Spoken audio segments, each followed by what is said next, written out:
So it's kind of embarrassing to admit this, but if you know anything about me, leadership is my life. It's always felt really natural to bring vision and strategy into my work. And if you would have asked me 5 years ago if I was a good leader for my family, I probably would have said, sure. And I wasn't thinking about the next 100 years. There are three paradigm shifts that I encountered. I want to share those shifts with you.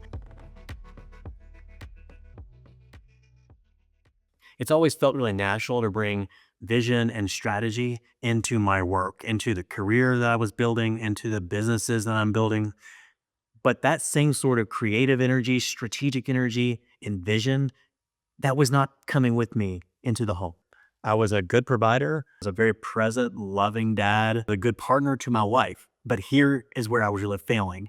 I was not bringing any real visionary leadership to my family. It's always felt really natural to bring vision and strategy into my work. I wasn't thinking about the next 100 years for my family. I wasn't thinking about my grandkids, definitely wasn't thinking about my great grandkids, and didn't consider the impact that my vision and my leadership now for my family, what that could have on generations to come. And you can relate to any of this. It could be because the only model for family that we know in America is completely broken.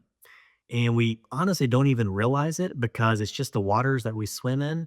We see the symptoms of it. We know that half of marriages fail. We know that America is the number one in the world for fatherless homes. We know that childhood mental health conditions and anxiety, depression are exploding. We see the symptoms, but we don't really think through some of the root causes of those things. A few years ago, my wife and I went to this conference and it completely changed the way we do family. And for me, it transformed the way I show up as a leader for my family. There are three paradigm shifts that I encountered. I want to share those shifts with you. These are paradigm shifts as it relates to family. The first paradigm shift, the most important one, is going from nest to team. In America, we look at family as a nest, hence the term empty nesters. Whereas for thousands of years before this, in all of human history, family was viewed as a team, a multi generational team that was on a mission together. Here's a clip I want to show you from a recent conversation with Jeremy Pryor. He's the one of the leaders behind that conference, that organization called Family Teams. He breaks down why it is that men seem to struggle bringing strategy and vision into their family. And he talks about this nuance between nest and team. To build a healthy family, we think about it primarily from the metaphor of the nest. We are trying to launch people out, the next generation out, and see and help them be successful as individuals. Even from the time our kids turn 5 or 6 years old, we're already pushing them out of the nest into peer oriented environments. And the husband and wife typically aren't working together. The kids certainly have no anticipation of working with their parents as they get older. The parents aren't working with their parents in any kind of interdependent way. You need to really be present with your kids. You need to really dial into their feelings. You need to like nurture your kids because that's all the family is anymore. It's just a nest for nurturing until the chickies get mature enough to fly away. And I'm here to say that that is unhealthy and totally abnormal historically. The survival of the family depended on visionary leadership. This was the historic way the family was designed. And so everyone would rally around the patriarch, not because of patriarchy, because he got all of his preferences made. It's because all of our survival was dependent on the success of the team as a whole. From the 19th to 20th century, 70% of Americans lived on small farms. Most of the people who didn't lived in small towns and were primarily working in trades, and they were working together as families. There was a dramatic shift that occurred where we disentangled work from family. And so in order to get people to become sort of cogs in sort of corporate machines where they can hyper specialize and then use that specialization in the larger economy as individuals, we atomized the family into its pieces, and we trained people to make an identity out of those particular um, uh, work-based identities as more fundamental than their family identity. And this actually, I think, was a wonderful thing for the economy. I mean, this you wanna build the economy, break up all the pieces, and then rebuild it based on individuals. It's a powerful move. It was horrible for the family. And again, we're not really talking about it in these terms. We're not sort of people who have realized that we're at the tail end of a really novel experiment, we act as if this is just what family is. We don't say, "Oh, this is whoa, you wait, explain to me what you're doing." So you're saying, like, all your kids are gonna go do their own thing, and then you don't even work with your husband or wife? Whoa, how's that does that work? Like, we don't talk like that, right?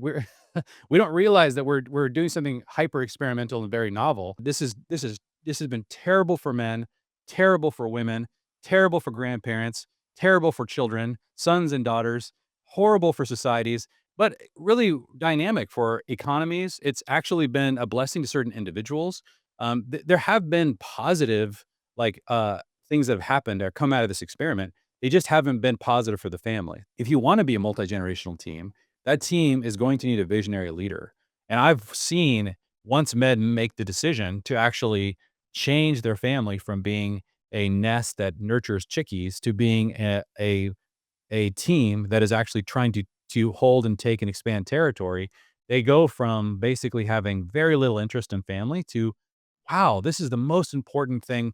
I all of my skills make sense as a man. So every team depends on visionary leadership. If you're watching this video, the chances are pretty high that at some point you helped an organization with their mission and values. You probably were involved with that at some point. You may have helped set strategy in some way. How many of us think to do that for our own family? It didn't even cross my mind. But even that simple exercise of getting strategic and saying, "Hey, what's our mission? What are our family values?" That provides so much clarity, what you say yes to, what you say no to, how you train your kids and bring those values out in everyday life. So let me compare and contrast these two models for family, nest versus team. The nest, it's really optimizing for the individual. So we call it the springboard for individual success. That is not a bad thing inherently. Whereas the team, we're going to say that is a multi-generational team that's on mission together. And so those are the two kind of differences between these models. The nest is it's a maternal structure. It is nurturing. It is effectively more temporary in nature because once those chickies get strong enough to fly out of the nest and be independent, the nest becomes more and more irrelevant. The nest fits in really well with the American dream as we know it. We all know the American dream. Go off to college, get a great job, get married eventually, have your 1.9 kids, and then get them off to college. And then you get to really enjoy your life. You get to be the empty nesters who get to play as much golf, pick as many seashells as you want, and do whatever else gives you pleasure with your life. That is the American dream. The nest model fits really well with that. Contrast that with the team model. The team model, there's a unified vision for what the family is doing. The family's actually working on something together. Imagine that. They're joining hands and they're saying, "Hey, this is what we're trying to accomplish in the coming decades, maybe over the next century." Imagine that, thinking that strategically with your family. In America, because of the nest model, the average life cycle of a family is about 80 years. Every 1 to 2 generations, it's like we start over from scratch. Most people don't even know our great grandparents' first names. You actually have 8 great grandparents. You can reflect on that now. It's so common for us to just say, okay, we grew up in this nest, we fly out and we start a new nest. It's so disjointed, disintegrated from the rest of the family and the legacy that came before us. Healthy multi-generational families are so much more resilient. They are interdependent, meaning that they actually think it's a good thing to depend on each other, not just when you're kids, but when you're adults and when you have aging parents. It's a part of the cycle of life, but you're working on something together. There is a mission that you're trying to accomplish together as a family. You're recognizing individual giftings and individual passions, but you're fitting into some type of calling and mission that you're trying to pursue. In that discussion with Jeremy Pryor, we actually talk about a rare modern American example of one of these family teams. It's the Kennedy family, and it's a pretty fascinating example. You can check that out. I'll link that in the description. Joseph Kennedy was about the third richest man in America, and so once you have that wealth, he kept bumping into this problem, which was, he kept realizing how much his ability to influence what he really wanted to influence in society in the world was being hampered. And so he became increasingly political as he got older. And with his 9 children, we want to, in your generation, get control of the presidency. I don't condone Joseph Kennedy's, values. He does provide a really interesting example of multi-generational vision.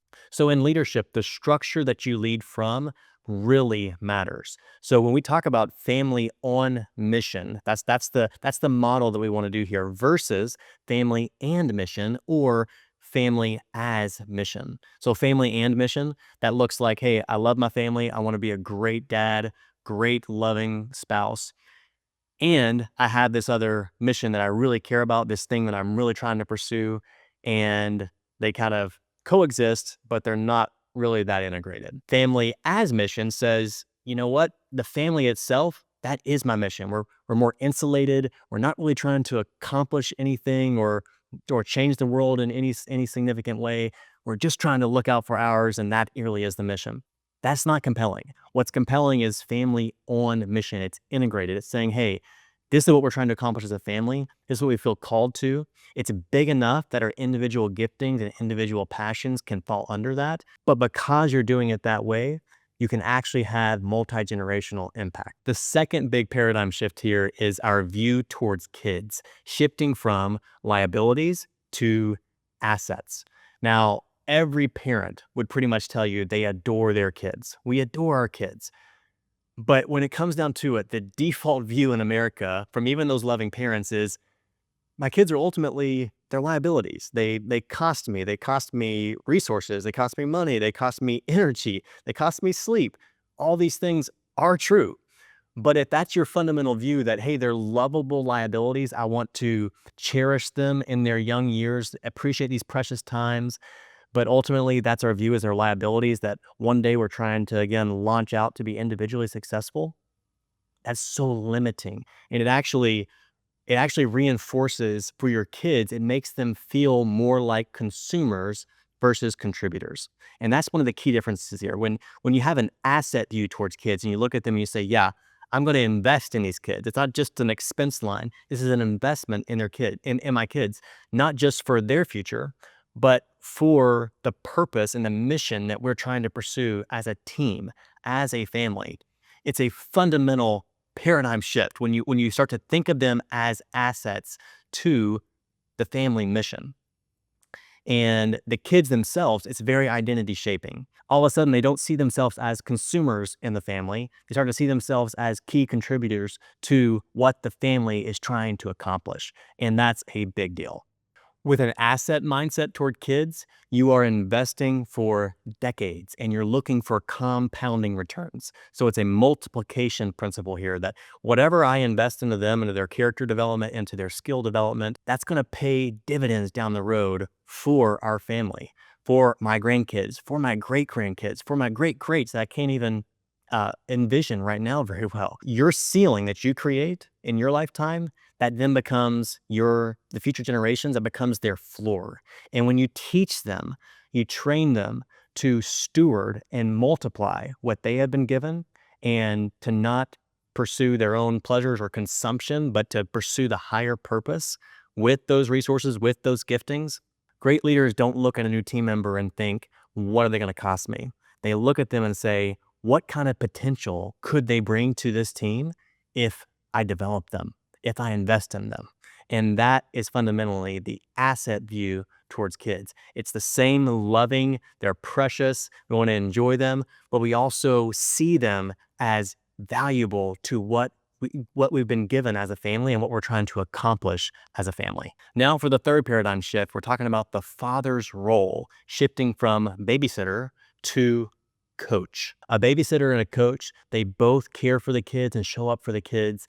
The difference is in intentionality and leadership scope. Babysitters are mostly reactive. They are there to make sure that nobody gets hurt, that kids are well fed and cared for, and they measure success by the lack of immediate problems. Contrast that with a visionary coach. A visionary coach says, I am here to develop talent. I am here to build culture on this team. And I'm not reactive, I am proactive. I am training. I'm not just reacting, I am actually training, I'm developing. I want you to think of your favorite coach. Mine, Mark Pope with the University of Kentucky, best basketball program in the world.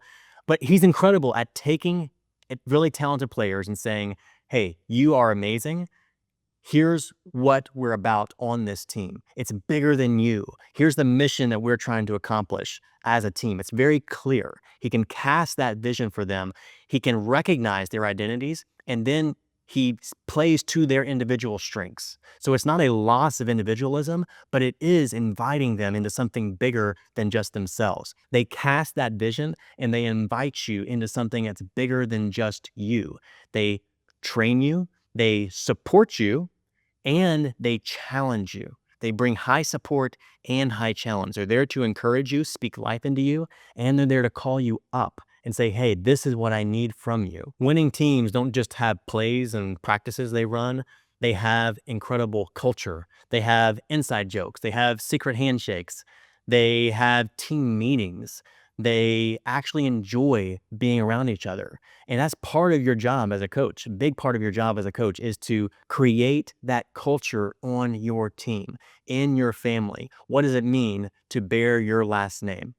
You want to create that identity and make it compelling. Every good coach knows that if they're going to win, their team has to be bought in. Each individual player has to be bought in.